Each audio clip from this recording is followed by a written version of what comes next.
all aboard for your chance to win $1,000 every week until December 28th. That's right, $1,000 cash just in time for the holidays. To hop on board, just head to churchillmortgage.com and punch your ticket to the Churchill Express giveaway. Visit churchillmortgage.com for your chance to win big. This is a paid advertisement. NMLS ID 1591. NMLSConsumerAccess.org. Equal housing lender. 1749 Mallory Lane, Suite 100, Brentwood, Tennessee 37027.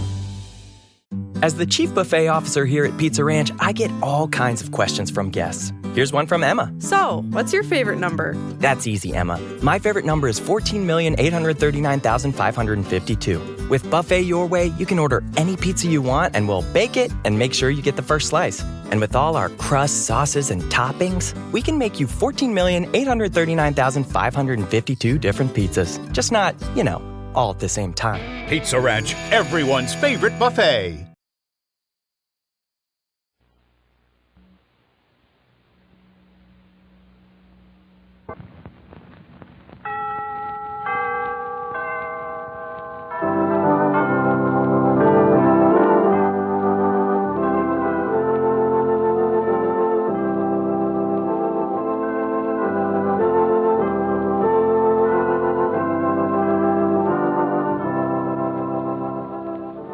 Good afternoon, everybody. Today, on its regular broadcast of New World A-Coming, WMCA, in cooperation with the Citywide Citizens Committee on Harlem, presents a Christmas program of holiday music featuring Muriel Smith and the Boys' Choir of St. Philip's Protestant Episcopal Church, and statements from the leaders of the Negro community delivered by Dr. Channing Tobias, Lester Granger, Roy Wilkins, and the distinguished author and creator of these broadcasts, who has just returned from a roving assignment in the European theater of war, Roy Otley.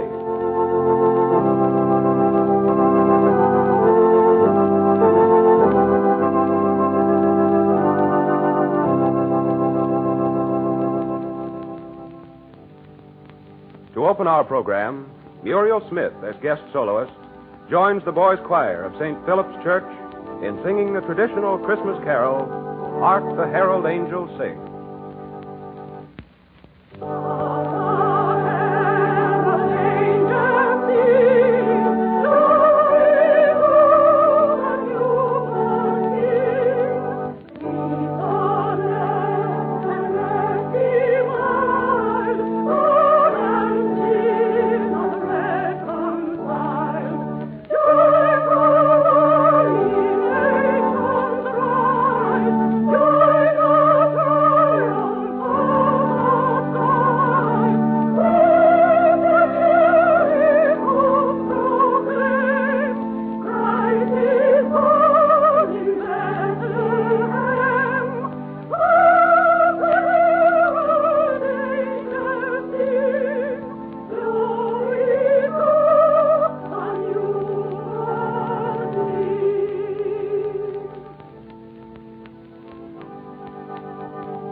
On this day before Christmas, many vital subjects concerning the Negro people are being discussed not only here in America, but throughout the rest of the world.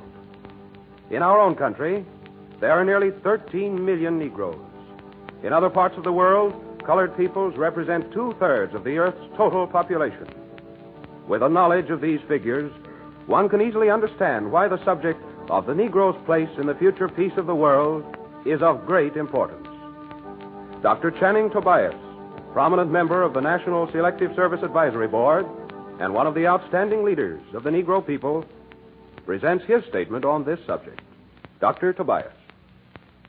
Any plan for the future peace of the world that does not include racial equality as a major consideration is not only lacking in realism, but is destined to failure from the beginning.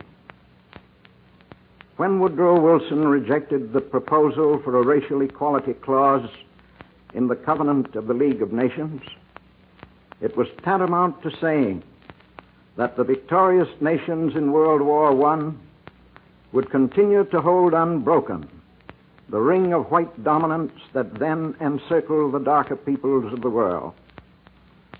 World War II is in part the result of that decision. The question now is, will the victorious nations in this war heed the lesson of history, or must we have another war? There can be no middle ground.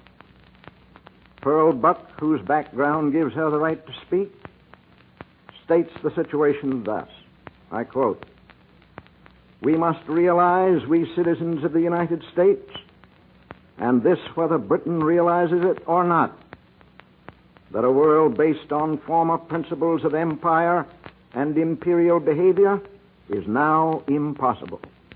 It cannot exist.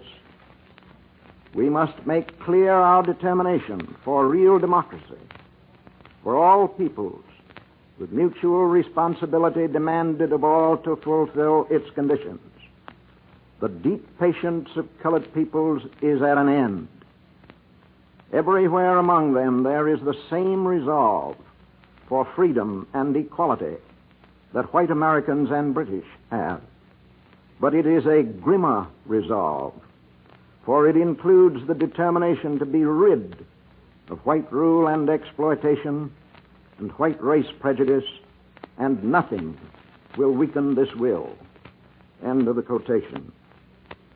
Therefore, as we look ahead toward what we call the post-war world, and Negro Americans insist that lynching, segregation, discrimination in the armed forces, and all the other racially double-standard practices that flourish in America today be done away with, they are not entering a group self-interest plea for charity or special privilege. They are simply insisting that America live up to the high principles that motivated the founders. For they realize, as all America must come to realize, that there can be no new world for any part of the nation until America, in an all-embracing sense, becomes what has been expressed in the oath of allegiance to the flag, one nation, indivisible, with liberty and justice for all.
One of the most progressive developments in our history has been attained through the recent organization of Negroes into the trade union movement throughout America.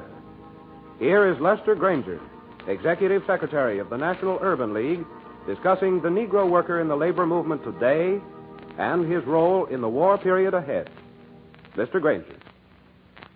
These radio programs, New World A Coming, have hammered week after week on the theme that here in New York City, as in every other large city throughout the country, thousands and tens of thousands of citizens deeply rooted in this country by birth, aspirations, and contributions are denied access to full living and to normal self-expression because of artificial barriers erected against their progress by small-minded and short-sighted community leadership.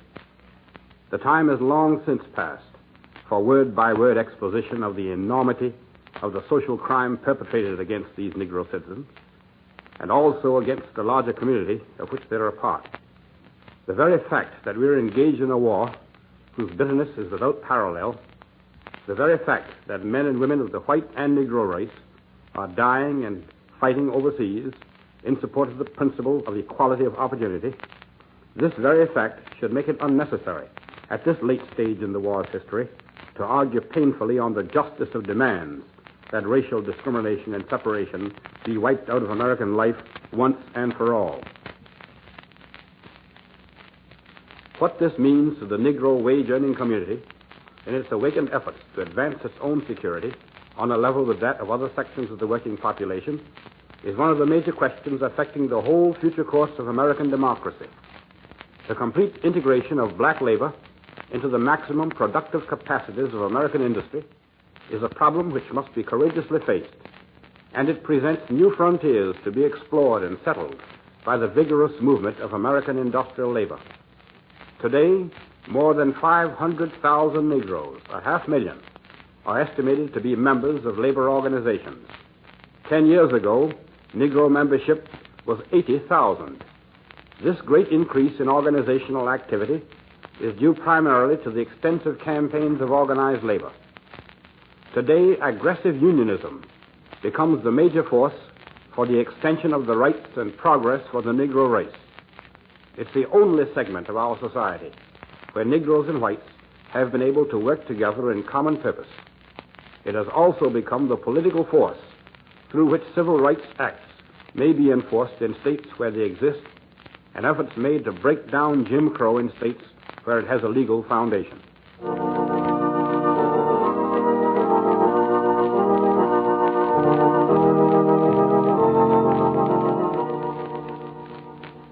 The Boys' Choir of St. Philip's Protestant Episcopal Church again joins with our guest soloist Muriel Smith in two songs befitting the holiday season. It Came Upon a Midnight Clear and Sweet Little Jesus.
think we can do right. Look how we treated you.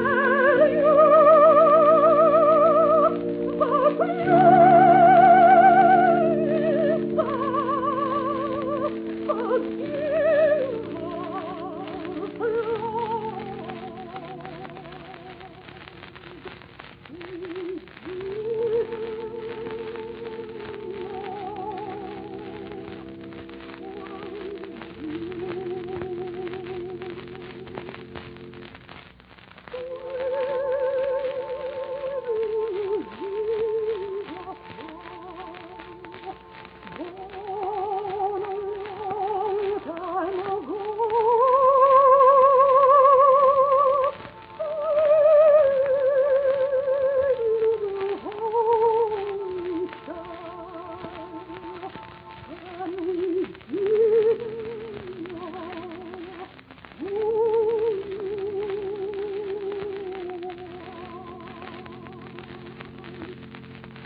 Our next speaker on this holiday program of New World A-Coming is the acting secretary of one of the most dynamic organizations in American life, Roy Wilkins, of the National Association for the Advancement of Colored People.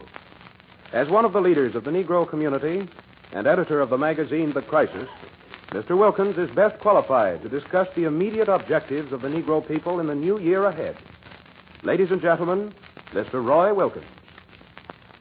One of the main objectives of the American Negro in the new year and in the new world A-Coming is certainly the elimination of separation, inequality, and humiliation based on skin color in the armed forces of the nation. It is natural that Negroes should be thinking more and more of this as the year draws to a close, for it has been the third year of a world war. It has been a year of offensives and invasions by our troops, and it has been a year marked by two mass trials of colored men in uniform, one by the Army and one by the Navy.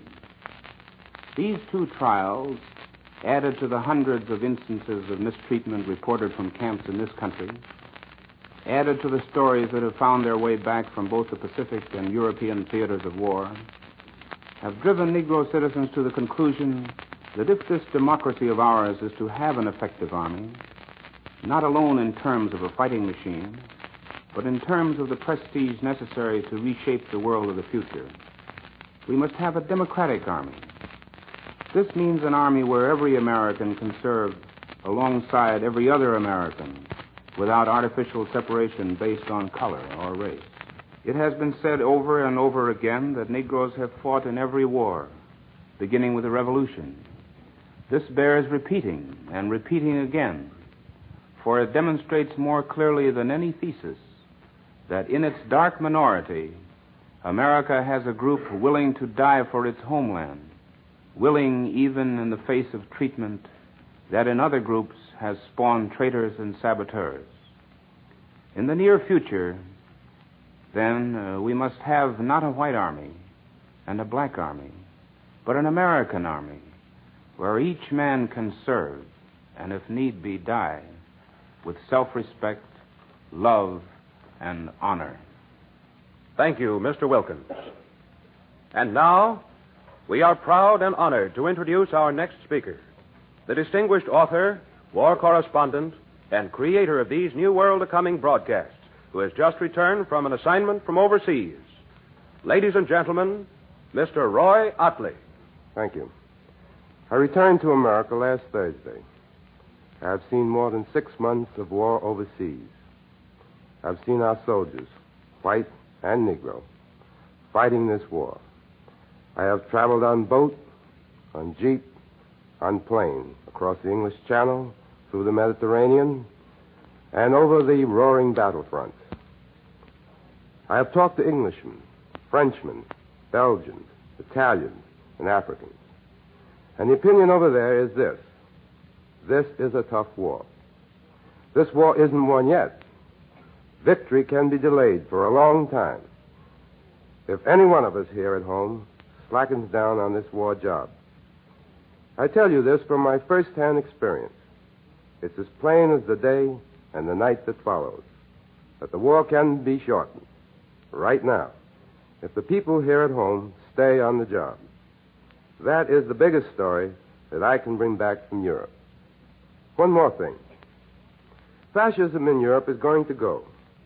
The people of Europe who have been affected by the cruelty and barbarism of the Germans will see to it that the roots of fascism are torn out forever.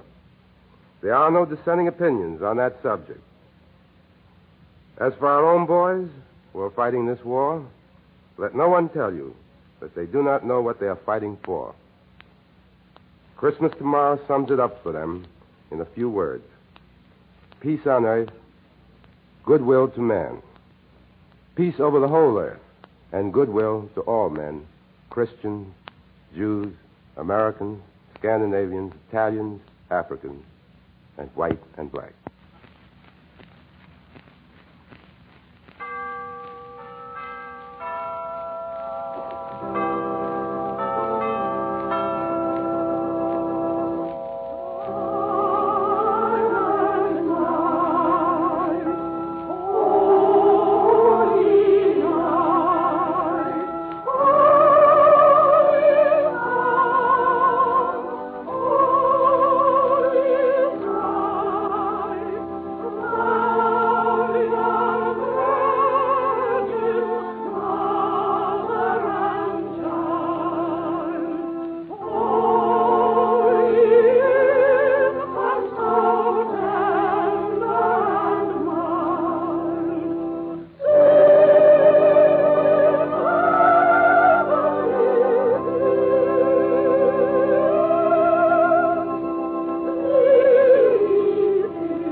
You have been listening to a special holiday program of New World A-Coming, with statements by the leaders of the Negro community, Dr. Channing Tobias, Lester Granger, Roy Wilkins, and songs by guest soloist Muriel Smith, with the Boys' Choir of St. Philip's Protestant Episcopal Church, Walter Witherspoon, choir director.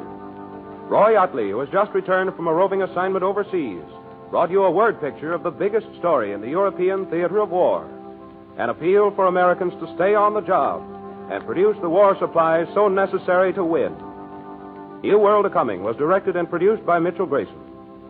On behalf of station WMCA and the Citywide Citizens Committee on Harlem, this is George Willard saying good afternoon and wishing our listeners a very Merry Christmas and a Happy New Year of 1945.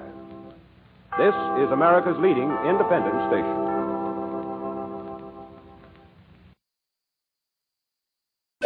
All aboard for your chance to win $1,000 every week until December 28th. That's right, $1,000 cash just in time for the holidays. To hop on board, just head to ChurchillMortgage.com and punch your ticket to the Churchill Express giveaway.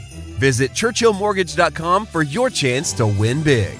This is a paid advertisement. NMLS ID 1591. NMLSConsumerAccess.org. Equal housing lender. 1749 Mallory Lane, Suite 100, Brentwood, Tennessee 37027. The holidays start here at Baker's with a variety of options to celebrate traditions old and new. Whether you're making a traditional roasted turkey or spicy turkey tacos, your go-to shrimp cocktail, or your first Cajun risotto, Baker's has all the freshest ingredients to embrace your traditions. Baker's, fresh for everyone.